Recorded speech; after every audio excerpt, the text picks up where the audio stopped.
പുരാതന നളന്ദയിലെ വാസ്തുവിദ്യ പ്രതിഫലിക്കുന്ന നളന്ദ സർവകലാശാലയുടെ പുതിയ ക്യാമ്പസ് പ്രധാനമന്ത്രി ശ്രീ നരേന്ദ്രമോദി ഉദ്ഘാടനം നിർവഹിച്ചിരിക്കുന്നു.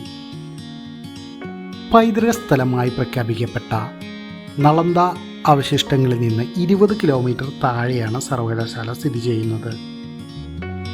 ഏകദേശം 1600 വർഷങ്ങൾക്ക് മുമ്പ് സ്ഥാപിതമായ നളന്ദ വിശ്വ സർവകലാശാലയുടെ പുനർജീവനമാണ് ഇവിടെ സംജാതമായിരിക്കുന്നത്.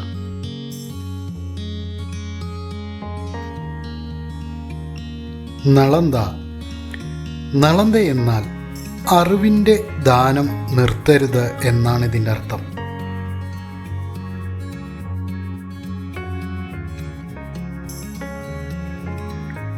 മണ്ണ് കൂടി മല പോലെ കിടന്നൊരു പ്രദേശത്ത് 19-ാം നൂറ്റാണ്ടിൽ ആദ്യ ദശകങ്ങളിൽ ബ്രിട്ടീഷുകാർ നടത്തിയ ഉൾഖനനത്തിൻ്റെ ഫലമായാണ് മഹത്തായ നളന്ദ സർവകലാശാലയുടെ അവശിഷ്ടങ്ങൾ കണ്ടെത്തുന്നത്. പിന്നീട് നീണ്ട നാളത്തെ ഗവേഷണത്തിലൂടെ ഒരു കാലഘട്ടത്തിൻ്റെ വൈജ്ഞാനിക ചരിത്രം രേഖപ്പെടുത്താൻ ചരിത്രകാരന്മാർക്ക് കഴിഞ്ഞു.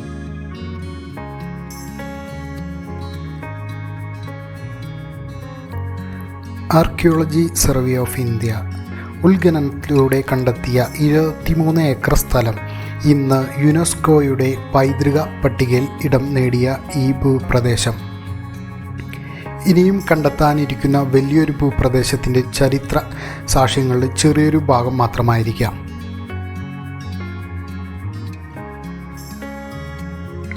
ഒരു ബുദ്ധമത വൈജ്ഞാനിക കേന്ദ്രം എന്ന നിലയിൽ നളന്ദ സർവകലാശാല സ്ഥാപിച്ചത് CE 5-ാം നൂറ്റാണ്ടിൽ ഗുപ്ത രാജവംശത്തിൽപ്പെട്ട കുമാരഗുപ്തനായിരുന്നു.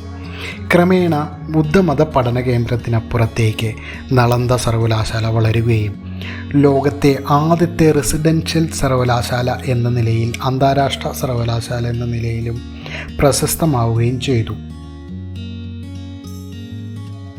ബുദ്ധമത ദർശനങ്ങൾ കൂടാതെ തത്വചിന്ത, തർക്കശാസ്ത്രം, വ്യാകരണം, ഗണിതം, ജ്യോതിശാസ്ത്രം ഇവയെല്ലാം ഇവിടെ പഠന വിഷയങ്ങളായപ്പോൾ ലോകമെമ്പാടുമുള്ള വിജ്ഞാനദാഹികൾ ഇവിടേക്ക് ആകർഷിക്കപ്പെട്ടു. 10,000-ഓളം വിദ്യാർത്ഥികളും 3,000-ഓളം പണ്ഡിതന്മാരും അധ്യാപകരും ഒരേ സമയത്ത് താമസിച്ചിരുന്നതായും ഇക്കാലഘട്ടത്തിൽ ഇവിടെ സഞ്ചരിച്ച ലോകസഞ്ചാരികളായ ഹുയാങ് സാങ്, ഫാഹിയാൻ എന്നിവർ രേഖപ്പെടുത്തിയിട്ടുണ്ട്. പ്രശസ്ത ചൈനീസ് പണ്ഡിതനും സഞ്ചാരിയുമായുള്ള ഹുയാങ് സാങ് ഇവിടെ നിരവധി വർഷക്കാലം വിദ്യ അഭ്യസിക്കുകയും പിന്നീട് അധ്യാപകനായും കുട്ടികളെ പഠിപ്പിക്കുകയും ചെയ്തിട്ടുണ്ട്.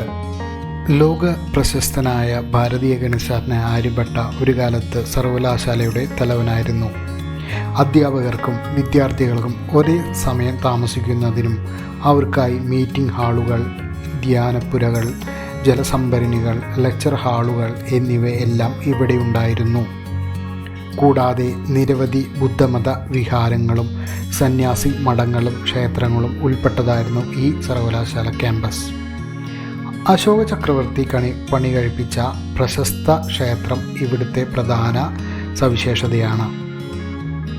വിവിധ വിഷയങ്ങളെ അടിസ്ഥാനമാക്കിയുള്ള 10,000-കണക്കിന് പുസ്തകങ്ങളുള്ള ഒരു ലൈബ്രറി ആയിരുന്നു ഈ സർവകലാശാലയുടെ ഏറ്റവും പ്രധാനപ്പെട്ട സവിശേഷത. 3 കെട്ടിടങ്ങളായി നിരവധി നിലകളുള്ള ഈ ലൈബ്രറി 9 ദശലക്ഷത്തോളം കയ്യെഴുത്തു പ്രതികളുടെയും താളിയോലകളുടെയും ശേഖരം ഉണ്ടായിരുന്നതായി കരുതുന്നു. 1193 ഭാരതത്തിലേക്ക് തുർക്കികൾ നടത്തിയ അധിനിവേശത്തിൻ്റെ കാലത്ത് തുർക്കിഷ് അഫ്ഗാൻ മിലിറ്ററി ജനറലായിരുന്ന മുഹമ്മദ് ബഫ്തിയാർ ഖിൽജിയുടെ നേതൃത്വത്തിൽ നടന്ന കടന്നാക്രമണമാണ് മഹത്തായ ഈ സാംസ്കാരിക കേന്ദ്രത്തിൻ്റെ തകർച്ചയ്ക്ക് കാരണമായത്. വിജ്ഞാനത്തിൻ്റെ ശത്രുക്കളായ വകതിരിവില്ലാത്ത അക്രമകാരികൾ ഈ സർവകലാശാല തീയിട്ട് നശിപ്പിച്ചപ്പോൾ ഈ ലൈബ്രറി ഒരു കനൽ കൂമ്പാരമായി മാറി. അത് മാനവരാശിക്ക് വരുത്തിയ നഷ്ടം സങ്കല്പിക്കാനും അപ്പുറമാണ്. അക്രമകാരികൾ കൊളുത്തിയ തീ 3 മാസത്തോളം ആളിപ്പടർന്നു. കത്തിയെരിഞ്ഞതെല്ലാം എരിഞ്ഞടങ്ങി. ബാക്കിയായത് ഒരു മഹാസൗധത്തിൻ്റെ അടിത്തറയും ഇഷ്ടിക കൂമ്പാരങ്ങളും മാത്രമാണ്. ദലൈലാമ ഒരിക്കൽ പറയുകയുണ്ടായി, ബുദ്ധമത വിജ്ഞാനങ്ങളുടെ ഉറവിടം നളന്ദയിൽ നിന്നുമാണ് എന്ന്. ഇവിടെ നിരവധി പണ്ഡിതന്മാർ ബുദ്ധമത ദർശനങ്ങൾ പ്രചരിപ്പിക്കാൻ ലോകം മുഴുവൻ സഞ്ചരിച്ചു. ഈ വിദ്യാ കേന്ദ്രത്തിൻ്റെ മഹത്വം ലോകം എപ്പാടും പ്രചരിപ്പിക്കുകയും China, Korea, Japan, Indonesia, Sri Lanka എന്നിവിടങ്ങളിൽ നിന്ന് നിരവധി വിദ്യാർത്ഥികൾ നളന്ദയിലേക്ക് ആകർഷിക്കുകയും കാരണമായി. ലോകപ്രശസ്തമായ ഓക്സ്ഫോർഡ് സർവകലാശാല സ്ഥാപിക്കുന്നതിനും 500ഓളം വർഷങ്ങൾക്ക് മുമ്പ് സ്ഥാപിതമായ ഈ സർവകലാശാലയിൽ പ്രവേശനം കർശനമായ അഭിമുഖത്തിൻ്റെയും പ്രവേശന പരീക്ഷയുടെയും അടിസ്ഥാനത്തിലായിരുന്നു. 7 നൂറ്റാണ്ടോളം പകരം വയ്ക്കാനില്ലാത്ത അഗാധമായ ലോക വിജ്ഞാന കേന്ദ്രമായി നളന്ദ തുടർന്നു. അറിവ് ആയുധമാണെങ്കിൽ ലോകത്തെ മാറ്റിമറിക്കാൻ കഴിയുന്ന ആയുധങ്ങളുടെ പണിപ്പുരയാകുന്ന നളന്ദ സർവകലാശാല ചരിത്രത്തിലെ വലിയ തിരിച്ചടികളെ അതിജീവിക്കാനാകാതെ നിലം പൊത്തിയപ്പോൾ തകർന്നടിഞ്ഞത് ഒരു വിജ്ഞാന കേന്ദ്രം മാത്രമല്ല, അതിലൂടെ ഭാരതത്തിന് നേടാനാകുമായിരുന്ന ജ്ഞാന മേധാവിത്വം കൂടിയാണ്.